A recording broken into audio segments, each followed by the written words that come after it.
Hello everyone, the political master में आप सभी का स्वागत है। दोस्तों, आज की इस वीडियो में हम जानेंगे कि क्लास 12 के बाद या आफ्टर 12 के बाद यूपीएससी की तैयारी कैसे करें और इस परीक्षा को पास करके आईएएस कैसे बन सकते हैं।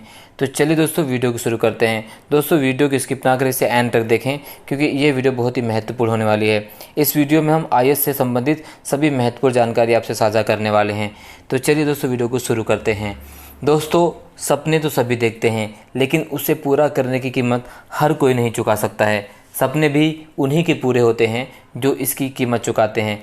ऐसा ही एक सपना है आईएएस बनने का। इस परीक्षा में सफलता का प्रतिशत बहुत ही कम होता है, परंतु ऐसा भी नहीं है कि इस सफलता को प्राप्त नहीं किया जा सकता है।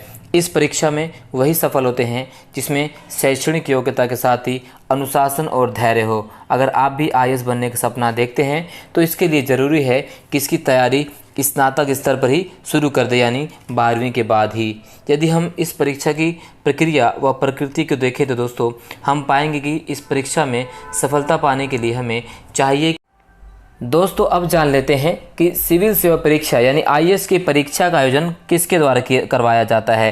तो दोस्तों, प्रत्येक वर्ष यूपीएससी यानी संघ लोक सेवा आयोग के द्वारा प्रत्येक वर्ष इस परीक्षा का आयोजन करवाया जाता है और प्रत्येक वर्ष लाखों अभ्यर्थी अपना भाग्य आजमाने के लिए इस परीक्षा में बैठते हैं, लेकिन उनमें से चंद अभ्यर्थियों को ही राष्ट्र के वास्तुकार आर्किटेक्ट ऑफ नेशन की संज्ञा से विभूषित इन प्रतिष्ठित पदों जैसे आईएएस, आईपीएस, आईएफएस तक पहुंचने का सौभाग्य प्राप्त होता है। तो चलिए दोस्तों, अब जान लेते हैं कि आईएएस तक बनने के सफ़र में अभ्यर्थियों को कुल कितने चरणों से होकर गुजरना पड़ता है। दोस्तों, सिविल सेवा परीक्षा कुल 3 चरणों में आयोजित की जाती है, जिसे हम प्रारंभिक परीक्षा, मुख्य परीक्षा और व्यक्तिगत साक्षात्कार के नाम से जानते हैं। तो चलिए सबसे पहले दोस्तों जान लेते हैं कि प्रारंभिक परीक्षा क्या है। प्रारंभिक परीक्षा, जिसे हम प्रीलिम्स भी कहते हैं, सिविल सेवा परीक्षा का प्रथम चरण दोस्तों प्रारंभिक परीक्षा कहलाता है। वर्तमान में प्रारंभिक परीक्षा में 2 प्रश्न पत्र शामिल हैं।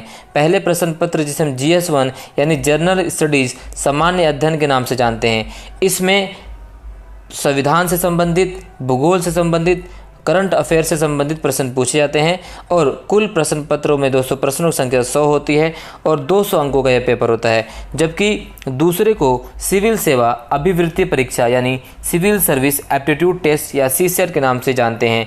इस पेपर में कुल प्रश्नों की संख्या 80 होती है दोस्तों, और अगर अंक की बात करें तो टोटल अंक 200 होता है और ये क्वालिफाइंग पेपर के रूप में, यानी जो सीसेट दोस्तों है वो क्वालिफाइंग पेपर है। सीसेट प्रश्न पत्र में 33% अंक प्राप्त करने आवश्यक हैं। यदि आपने सेकंड पेपर यानी जिसे सीसेट के नाम जानते हैं उस पेपर में 33% अंक प्राप्त नहीं किए तो आपको प्रीलिम से डिस्क्वालीफाई कर दिया जाएगा, भले ही आपके पेपर 1 यानी GS1 में अच्छे नंबर क्यों ना आए हों। दोनों प्रश्न पत्रों में दोस्तों नेगेटिव मार्किंग की व्यवस्था है, यानी जिसके तहत 3 उत्तर गलत होने पर 1 सही उत्तर के बराबर अंक काट लिए जाते हैं। अब बात कर लेते हैं दोस्तों मेंस। प्रीलिम्स क्लियर करने बाद अभ्यर्थियों को मेंस परीक्षा के लिए बुलाया जाता है, जिसे हम मुख्य परीक्षा के नाम से जानते हैं। सिविल सेवा परीक्षा का दूसरा चरण मुख्य परीक्षा कहलाता है।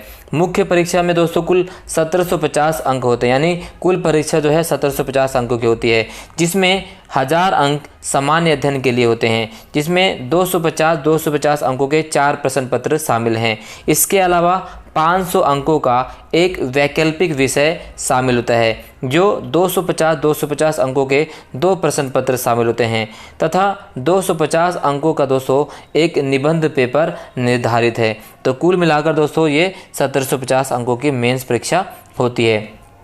मुख्य परीक्षा में भी दोस्तों 2 पेपर जो हैं वो क्वालिफाइंग प्रकृति के होते हैं और दोनों पत्रों में अंग्रेजी व हिंदी या संविधान की 8वीं अनुसूची में शामिल कोई भाषा के लिए 300 अंक निर्धारित होते हैं, जिनमें न्यूनतम अंक दोस्तों जो है 75% आने चाहिए, यानी 75 अंक आने चाहिए, यानी न्यूनतम जो अर्हता वो है 25% निर्धारित किए गए हैं।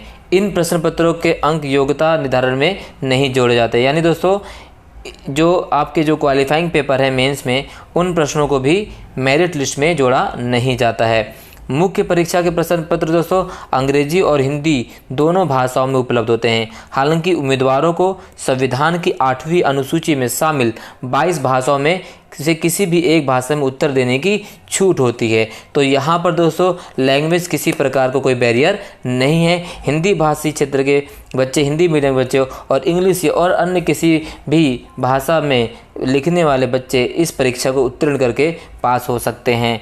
अब दोस्तों जिन भी विद्यार्थी द्वारा मेंस परीक्षा को क्वालिफाई कर लिया जाता है, अब उन्हें साक्षात्कार के लिए बुलाया जाता है। दोस्तों इंटरव्यू इस परीक्षा का सबसे आखिरी और सबसे महत्वपूर्ण चरण माना जाता है। सिविल सेवा परीक्षा का अंतिम एवं महत्वपूर्ण चरण दोस्तों साक्षात्कार कहलाता है। यूपीएससी द्वारा दोस्तों आयोजित सिविल सेवा परीक्षा में इंटरव्यू के लिए कुल 275 अंक निर्धारित किए गए हैं। मुख्य परीक्षा एवं इंटरव्यू में प्राप्त अंकों के योग के आधार पर अंतिम रूप से मेरिट लिस्ट तैयार की जाती है। और दोस्तों मेरिट लिस्ट में आने के बाद उन सभी अभ्यर्थियों को, जो भी अभ्यर्थी मेरिट लिस्ट में आते हैं, उन्हें आईएएस, आईपीएस और अन्य सभी ट्रेनिंग के लिए भेज दिया जाता है। आईएएस बैच की दोस्तों मसूरी ट्रेनिंग के लिए भेजा जाता है, जबकि आईपीएस बैच जो ज्वाइन करते हैं उन्हें हैदराबाद, ठीक है, सरदार पटेल एकेडमी के लिए भेजा जाता है। दोस्तों ये रहा आईएएस से संबंधित सभी महत्वपूर्ण फैक्ट आपके सामने। आईएएस से संबंधित दोस्तों क्राइटेरिया, एलिजिबिलिटी, आप कितने अटेम्प्ट दे सकते हैं, इन सभी तमाम जानकारी दोस्तों हम आपको इसके नेक्स्ट वीडियो में ज़रूर देंगे। आईएएस से संबंधित और आईएएस के प्रिपरेशन संबंधित दोस्तों कोई भी डाउट है दोस्तों तो हमें कमेंट बॉक्स में ज़रूर पूछें, हमारे द्वारा उसका रिप्लाई ज़रूर किया जाएगा। दोस्तों वीडियो अच्छी लगे तो लाइक कर दीजिएगा, और यदि आप हमारे चैनल पर नए हैं तो चैनल को ज़रूर सब्सक्राइब कर दें और इसे अन्य जगहों पर शेयर ज़रूर कर दें। तब तक के लिए दोस्तों जय हिंद, धन्यवाद।